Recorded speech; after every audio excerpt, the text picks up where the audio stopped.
y seguimos nutriéndonos de toda la información que nos brindan desde diversas partes de América Latina. Por ahora vamos a nuestra próxima ponencia, la ponencia número 8, sobre el tema inseguridad ciudadana y los desafíos hacia la defensa de un territorio, una mirada desde la ciencia ficción. Vamos a imaginar que estamos en una película. Nos acompaña en esta oportunidad el PhD Jean-Paul Pinto. Él es ingeniero comercial, cuenta con 17 años de experiencia profesional y docente en temas de mercadeo, construcción de escenarios futuros y procesos de direccionamiento estratégico prospectivo. Conferencista internacional en más de 10 países y profesor de posgrado en universidades de Ecuador, Colombia. Tiene una maestría en marketing por la Universidad de Capitol I de Toulouse y un máster en ciencias de gestión con enfoque en prospectiva por la CENAM de París, una maestría en seguridad y defensa por el Instituto de Altos Estudios Nacionales de Ecuador, y actualmente es candidato a doctor en administración en la Universidad del Valle, donde se encuentra desarrollando un proceso prospectivo para la imaginación y materialización de productos y servicios de ruptura. Realmente un tema sumamente interesante. Vamos a recibir cálidamente y dándole unas muy buenas tardes al PhD Jean-Paul Pinto, que nos visita desde Ecuador. Muy buenas tardes, Jean-Paul. Hola, ¿cómo estás? ¿Qué tal? ¿Cómo va todo? ¿Cómo está todo por ahí? Muy bien, y con muchas ganas de escuchar este tema que nos traes el día de hoy. Excelente, excelente. Entonces voy a proceder a compartir mi pantalla para que la Sí, puedan claro, ver y por comienzo supuesto. con la presentación, ¿de acuerdo? Sí, Ustedes me van a decir si ven mi pantalla, por favor. tenemos entre unos 30 y 40 minutos. Ahí vemos Listo. perfectamente Vale. una Y pantalla que queremos que nos expliques. esta charla es mucho más extensa, está en mi canal de YouTube, después les explicaré dónde está exactamente, pero la idea era un poco traer una otra visión de la seguridad y la defensa, porque usualmente cuando uno planifica seguridad y defensa, hace un proceso tradicional, ¿no es cierto? Variables claves, morfológico, matrices estructurales, hace escenarios. Yo, en cambio, desde este año, en la Academia Militar de Defensa Conjunta en Ecuador, de la cual yo soy profesor desde hace ya ayer estuve ahí y me hacía recuentos desde el año 2006, ya son 14 años, soy docente ahí. Entonces, con los estudiantes, un poco con los oficiales, ¿no? Grados de coroneles, capitanes de navío, un poco hicimos un proceso de imaginar la defensa del país en los próximos 10 años, pero usando ciencia ficción y diseño especulativo, pero usando distopías. Yo soy una persona que está alineada con el tema de las distopías y en función de la construcción de distopías poder imaginar justamente un futuro para una organización. Y es un poco lo que voy a explicar justamente el día de hoy. Entonces, voy a arrancar. Ustedes están viendo mi presentación, ¿cierto?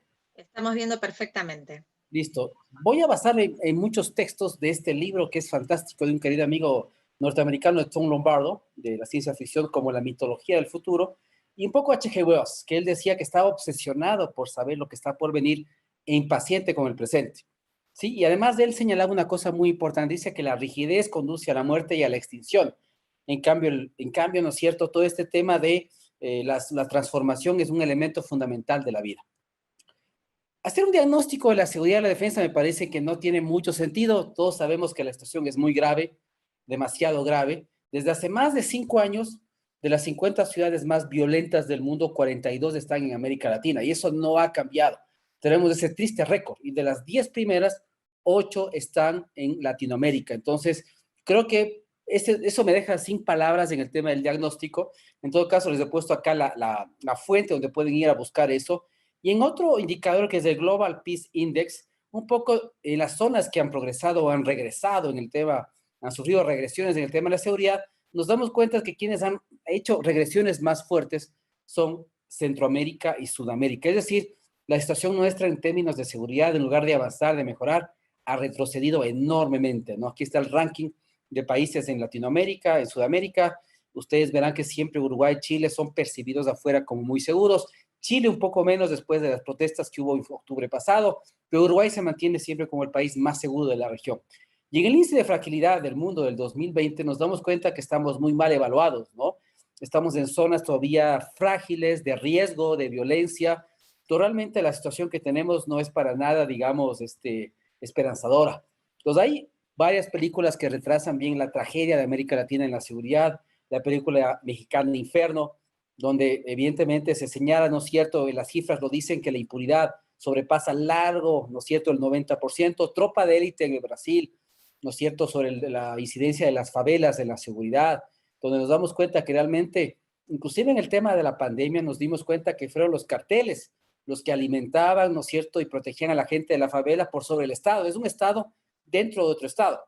Y en el caso de la movilidad, por ejemplo, hay dos temas muy polémicos que están en la Constitución del Ecuador, que es la libre movilidad y la ciudadanía universal, porque como vimos en el 2015 en el tema de los atentados franceses, mucha gente estuvo en Turquía, en Siria, y después iban hacia Francia, donde después perpetraban estos atentados. Entonces uno tiene siempre, ¿no es cierto?, esta idea de decir, bueno, la libre movilidad es interesante, pero tiene siempre sus riesgos, y por eso las políticas deben ser integrales, porque si solamente tomamos el tema de las relaciones internacionales, pero no lo unimos con el tema de la seguridad, después aparecen estas cosas, ¿no? Francia tiene, ¿no es cierto?, este problema de que hay mucha gente que ha recibido entrenamiento en Siria, en Turquía, pero evidentemente no han hecho ningún atentado, entonces por lo tanto no hay pruebas contra ellos, pero son un riesgo el hecho de que estén en territorio francés. Entonces últimamente has hablado mucho de que los que están en este fichero S, que se daba, seguramente se va a pedir que sean deportados, a pesar de que por el momento no han hecho ningún atentado o ninguna cosa que les pueda hacer culpables de algo. Sí, bueno, el tema del narcotráfico, aquí están los Zetas, el tema de la tecnopolítica, ¿no es cierto? Cuando ya realmente las amenazas y el riesgo son difusos, no son bandas organizadas, puede ser cualquier persona desde una red, desde un teléfono, que puede representar una amenaza o un riesgo para un Estado.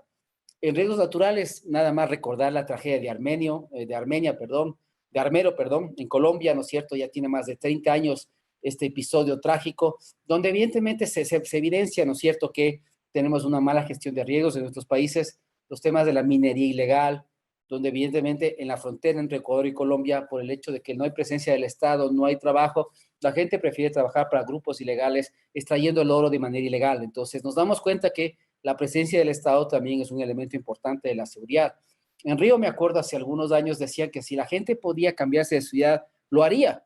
Y eso que Río es una ciudad mágica, hermosísima, pero por la inseguridad la gente se cambiaría de lugar de vivienda, ¿no? El tema de las cárceles, ¿quién manda en las cárceles? No sé cómo sea en el Perú, pero en Ecuador nos damos cuenta que son bandas las que operan en las cárceles, las que cometen los crímenes fuera de ella, las que dominan todo, controlan todo, etcétera. Entonces nos damos cuenta que el tema de la rehabilitación y ese tipo de cosas es muy débil o casi inexistente.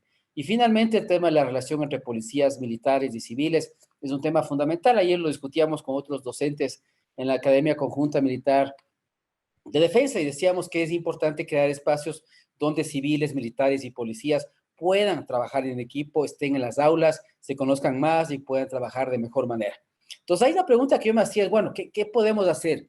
Si lo que hemos hecho en los últimos años no ha dado ningún resultado, ¿será que debemos seguir haciendo lo mismo o deberemos hacer algo completamente diferente? Yo creo que lo que hay que hacer, como hizo Neo en Matrix, es comenzar a abrir otra puerta. No podemos seguir abriendo la puerta porque nos damos cuenta que los resultados no vienen, no son satisfactorios, ¿no? Entonces, les decía que antes en el pasado, cuando yo comencé a dar clases ya hace más de 10 años, un poco yo usaba, está en un artículo de este libro editado por Guillermina Baena Paz, donde yo un poco hacía el método francés. Ustedes vieron que estudié en Francia, pues usaba un poco las herramientas de Michel Godet, hacía priorización de variables, matriz estructural, análisis morfológico y después construcciones, es decir, un proceso clásico interesante que me gustaba, pero que yo sentía que le faltaba algo. Es decir, siempre que hacía estos procesos, sentía como que de alguna manera algo faltaba ahí, algo no estaba y que había que hacer algo más, ¿sí? Entonces, con entidades policiales también lo hice con servicios de inteligencia, pero bueno, yo poco a poco, después del 2008, con el libro de Nicolás Taleb, fui introduciendo el concepto de cisnes negros. Lo hice, me acuerdo, el año pasado con una universidad en el centro del país, e increíblemente pusimos en un cisne negro la pandemia. ¿Pero por qué pusimos el tema de una pandemia? No sabíamos cuál era, pero era una pandemia, porque el 70% de los estudiantes de esa universidad venían de otras ciudades. Y si había alguna pandemia que hacía imposible el movimiento, evidentemente la universidad no iba a poder operar. Entonces, este tipo de matrices, ahora más que nunca, el riesgo de cisnes negros, son importantes porque nos permiten identificar cambios inesperados, sorpresas, cisnes negros que pueden aparecer. Sí, pero ustedes ven que es un proceso lineal, sí, estructural, morfológico, escenarios, etcétera, de diferentes ámbitos. Y de ahí, bueno, yo dije, me hice esta pregunta desde el año 2017, ya son 3 años de esto, si se podía imaginar el futuro de manera diferente, si era necesario materializarlo, ¿no? Porque el gran problema del futuro es que es algo abstracto, porque no existe, no lo podemos ver, no lo podemos tocar. Entonces ya es importante materializarlo, ¿no? También me hacía la pregunta si era importante pensar en extremos, en distopías, que es lo que yo decía. Y esto implicaba que la perspectiva debía hibridarse con otras disciplinas. Entonces me puse a investigar con qué disciplinas yo podría hibridar a la perspectiva, ¿no? Y lo que yo digo es que los expertos sobre la seguridad del futuro no existen. Es necesario reinventar el mundo de la seguridad para transformarla, ¿no? Este año también hemos publicado con Javier Medina de Colombia también un artículo en la revista Foresight sobre este proceso que les voy a mostrar. Entonces puede servir un poco, digamos, de antesala de lo que vamos a hablar justamente el día de hoy, ¿no? Entonces yo voy a adoptar esta postura hoy catastrófica y me voy a basar en este libro de Jean-Pierre Dupuy. Un poco él dice que no por provocación, sino por convicción, yo decido asumir una postura catastrófica. Es decir, prefiero construir distopías. Y esto se basa un poco, ¿no es cierto?, en el pensamiento de H.G. Wells también. Él decía que la única forma en que la humanidad va a cambiar es después de una tragedia. Y Jean-Pierre Dupuy, él dice, hay que generar una imagen del futuro catastrófica para que sea repulsiva, pero que sea al mismo tiempo también verosímil para motivar acciones que impidan su realización. Entonces, yo lo que hago en mi trabajo es eso, es decir, el peor escenario, la tragedia, la catástrofe, para que la gente no quiera llegar a dar, pero tiene que ser verosímil para que la gente decida tomar acciones, implementar proyectos, programas, para impedir que eso se vuelva realidad. Entonces, dentro de la ciencia ficción hay muchas cosas sobre la guerra, la defensa, ¿no es cierto? Entonces, ahí está A Fleet War, está Starship Troopers, está The City of Endless Night. Esta es una novela impresionante, anticipatorio de lo que pasó en Berlín después de la Segunda Guerra Mundial. Y está esta novela de Inglaterra, de The Battle of Dorking. Y es una historia increíble porque esta persona quería alertar a la fuerza naval británica, ¿no es cierto?, a los militares en Gran Bretaña, de que realmente podían en algún momento sufrir un ataque y no estaban preparados. Pero nadie le hacía caso, entonces escribía cartas, mandaba, ¿no es cierto?, hacía a periódicos o mandaba cartas directamente al ejército y no recibía ninguna respuesta. Y se le ocurrió hacer una novela. Él dijo, bueno, ya que no me hacen caso, voy a hacer una novela. Y creó esta novela de Battle of Dorking. Y el resultado fue magnífico porque la gente lo comenzó a leer, los decidores políticos la leyeron, los militares la leyeron y comenzaron a hacer cambios motivados e influenciados por esta novela, inspirados por esta novela. Y realmente es un ejemplo clásico de cómo la ficción permite inspirar cambios, transformaciones en un ejército, en una marina, basados en una narrativa de ficción. Algo muy estructurado como las cartas y todo eso no lograron hacerlo, ¿no? Evidentemente ustedes tienen el 1984, ¿cierto? Con su eslogan impresionante, la guerra es la paz, la libertad es la esclavitud, la ignorancia es la fuerza, ¿sí? De H.G. Wells, o de Forever War, ¿no es cierto? O sea, dentro de la ciencia ficción hay gran cantidad de imaginario para hacer esto. ¿Qué hago yo? Cada grupo de oficiales coge una novela, la puede seleccionar o pueden promover una novela, me pueden recomendar y yo la apruebo, pero cada grupo trabaja sobre una novela de ficción de la guerra, de la defensa, de la seguridad, y con eso comenzamos a imaginar el futuro de la seguridad y la defensa en el país. En el tema de seguridad hay muchas más. El clásico que más me gusta va a ser Black Mirror y un capítulo que se llama Oso Blanco. Yo creo que es una cosa impresionante, una solución alternativa de lo que se podría hacer con los criminales, de lo que se podría hacer con los ladrones. A mí me gusta mucho el sistema de castigo que hay en este capítulo. Está Fury Road, toda la saga de Mad Max, esta es la parte 4, pero evidentemente una sociedad en la cual hay demasiada violencia y la gente que ha sobrevivido a un tema postapocalíptico vive de un sistema tribal, no hay leyes, no hay gobiernos, entonces hay mucha violencia, ¿no?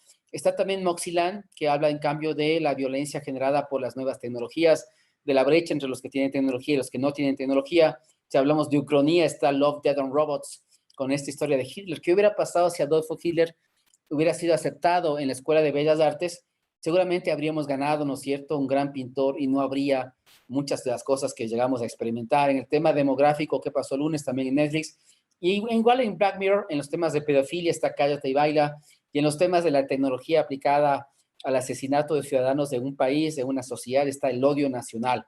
Y finalmente, que es impresionante, que es Other Life, que es lo que todos los jóvenes deberían ver, sobre todo en los sectores más vulnerables, para que decidan no entrar a la criminalidad, no entrar al mundo de las drogas, del narcotráfico, del sicariato, porque en esta película de Netflix uno puede ver un futuro que le puede esperar y de acuerdo a eso decide si quiere vivir o no ese futuro y lo vive en un par de segundos o de minutos.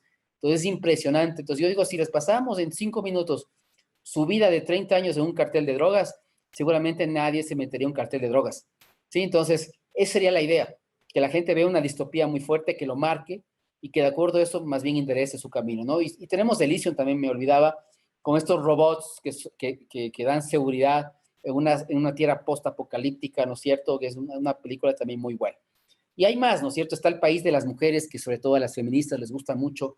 Y yo me acuerdo esta frase, ¿no es cierto?, de pintar los tanques y cañones de rosa, de rosado clarito, rosado, ropa de bebé. Entonces, ¿qué pasaría si, y esto ya ha pasado en algunos países de la región, pero si tendríamos realmente a una feminista hecho cargo de la seguridad, de la defensa en un país, ¿cómo sería su visión, ¿no es cierto?, su geopolítica? Creo que sería realmente un tema muy interesante, ¿no?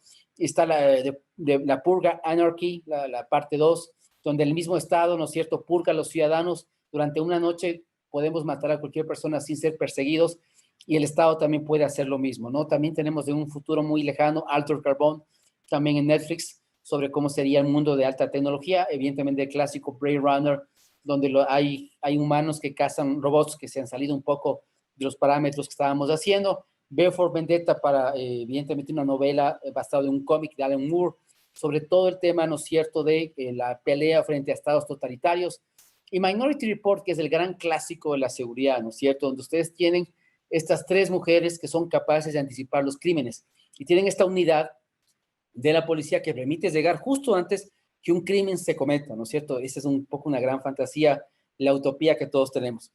Y frente a eso, un poco de la ciencia ficción también me decía yo, bueno, el diseño especulativo también puede ayudar a hacer esto, y nos dábamos cuenta que sí, en West Point hay toda una serie de trabajo de cómics que permiten a los oficiales de entender de mejor manera los riesgos de amenazas tecnológicos. Por esto se llama la fuerza invisible, porque es una cosa que está liderada por los fake news.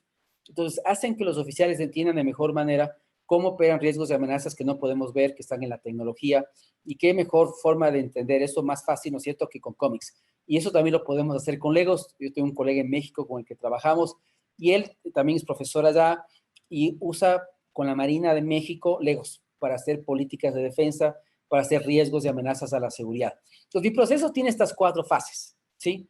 ¿Qué podría influir para que pase lo que no me gustaría que pase? ¿Cómo me imagino lo peor que podría pasar, lo que no quiero que pase? ¿Cómo se ve esta distopía que estoy imaginando?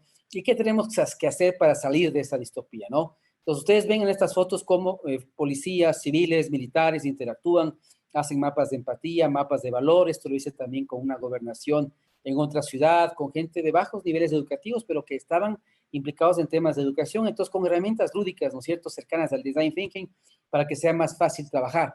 Y trabajamos en esto. Podemos, por ejemplo, hacer un diseño de la frontera norte, ¿no es cierto?, con Colombia, basado en la distopía o en la utopía que queremos construir. Hacemos narraciones, hay gente que hace maquetas, hay gente que hace teatralización. Esto es un tema de inmigración, me acuerdo, en el IAEN, o simplemente colarse fotos para futuros distópicos. Entonces, en la primera fase, miren, estos son videos de mis estudiantes, de los oficiales, un poco hacen estas matrices, o de rupturas, de cisnes negros, de tendencias. Entonces, hacemos todo un listado de eventos futuros que pueden llegar a impactar el futuro de la seguridad y la defensa. Entonces, ponemos ahí los elementos, ponemos las consecuencias y las acciones que vamos a implementar justamente para paliar los problemas que hay detrás de eso. Eso es la fase 1. Intermedio, antes de la fase 2, les hago un taller de rupturas sobre un servicio o producto imposible de hacer, pero que transformaría por completo la seguridad.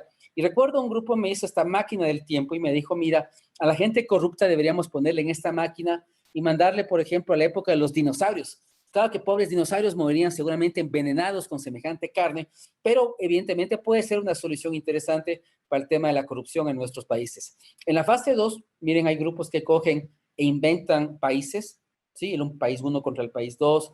Podemos imaginar también guerras con otros planetas, porque la idea, ¿cuál es detrás de esto?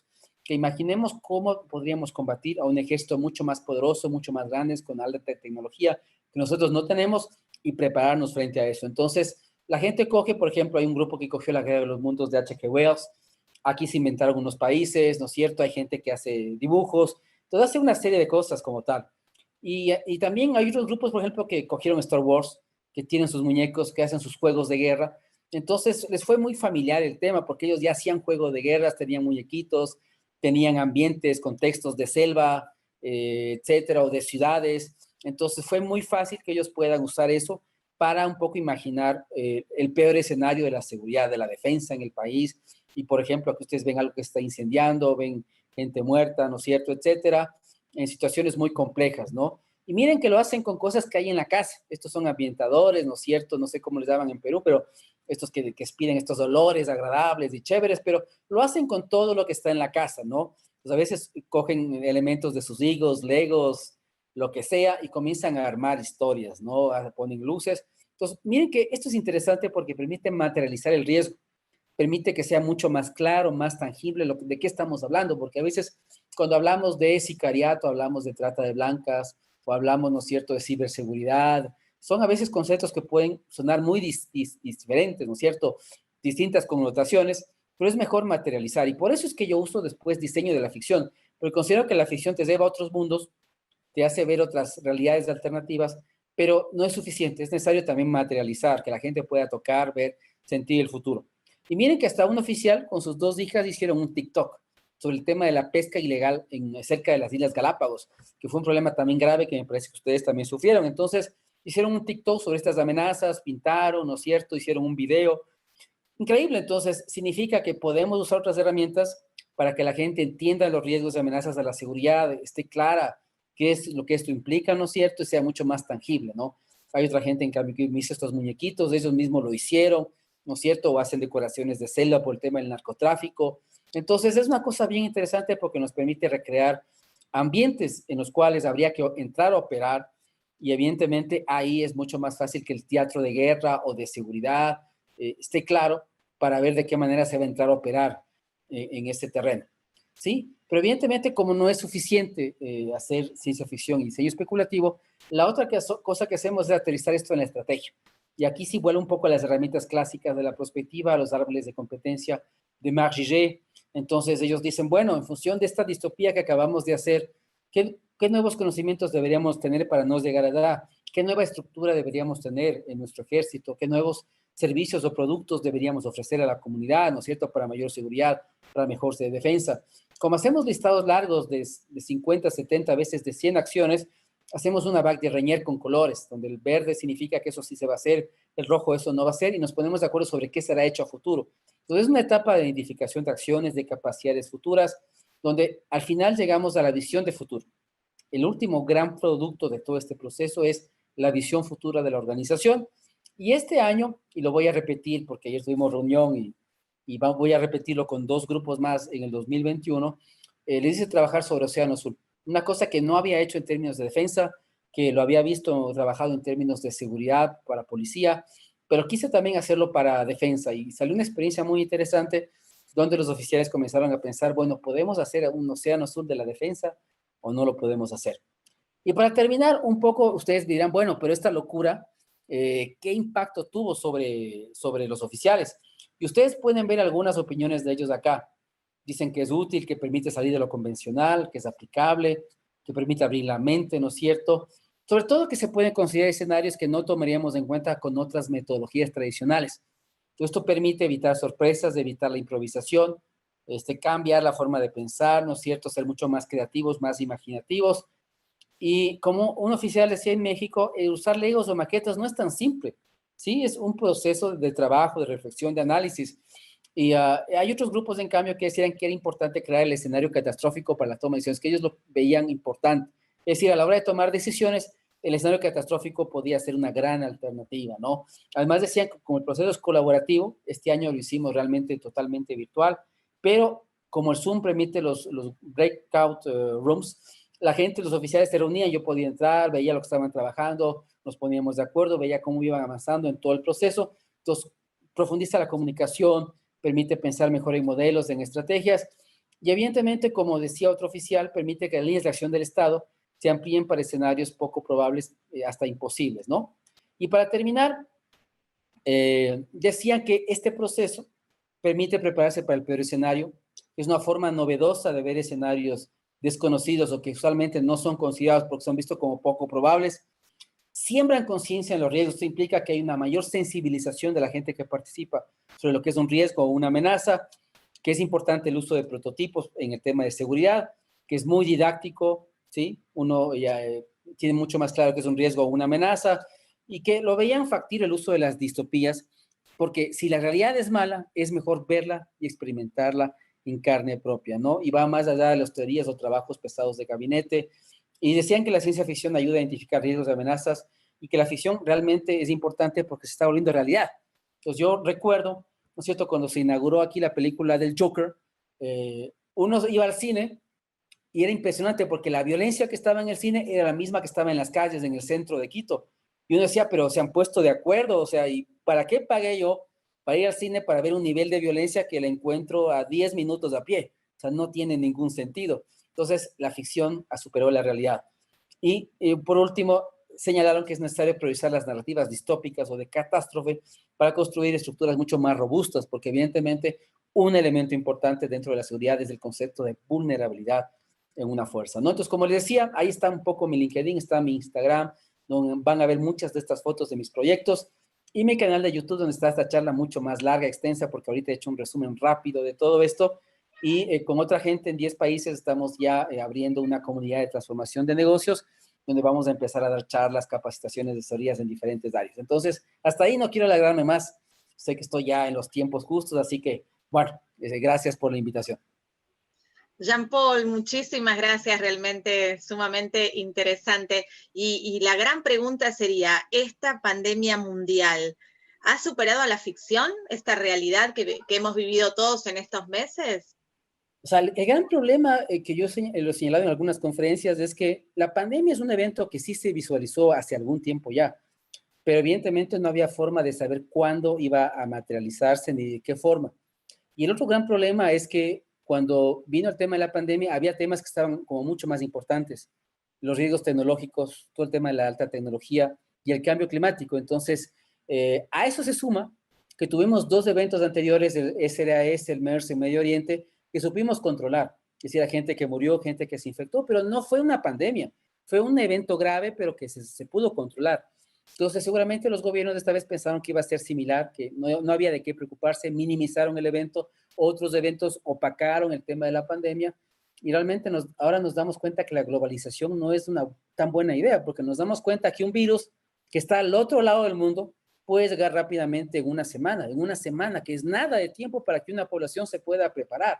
Entonces, yo te diría que no es un cisne negro, y Nicolás lo ha comentado, porque es un evento que ya sobre el cual se estudió y se teorizó y estaba ahí, pero evidentemente que fue tan rápido por el tema de la globalización y nunca lo habíamos visto, por lo menos en Occidente, nunca había pasado, y por lo tanto los gobiernos no sabían qué hacer, la gente no sabía qué hacer, y hasta el día de hoy, inclusive hablando con algunos colegas que son médicos, hay mucha ignorancia en el tema, todavía no estamos claros cómo es la enfermedad, cómo se produce, estamos un poco a tientas, ¿no? Haciendo, experimentando, error, ¿no es cierto?, acierto en el tema del virus. Claro, es una prueba y error porque en realidad se hace camino al andar. Como es algo tan nuevo, ¿no es cierto? Se sigue experimentando constantemente. Muchísimas gracias, Jean-Paul Pinto, por esta perspectiva, esta mirada totalmente distinta desde la ciencia ficción. Te agradecemos muchísimo tu visita desde Ecuador. Listo, gracias. Voy a dejar de compartir también. Tengo un problema aquí con mi máquina, o si ustedes pueden. Ahora le pedimos desde el control, ahí estamos. Ahí está, Bueno, ahí está. muchísimas gracias, que Muchas tengan muy gracias, buenas que les vaya muy tardes. bien. Éxitos. Adiós.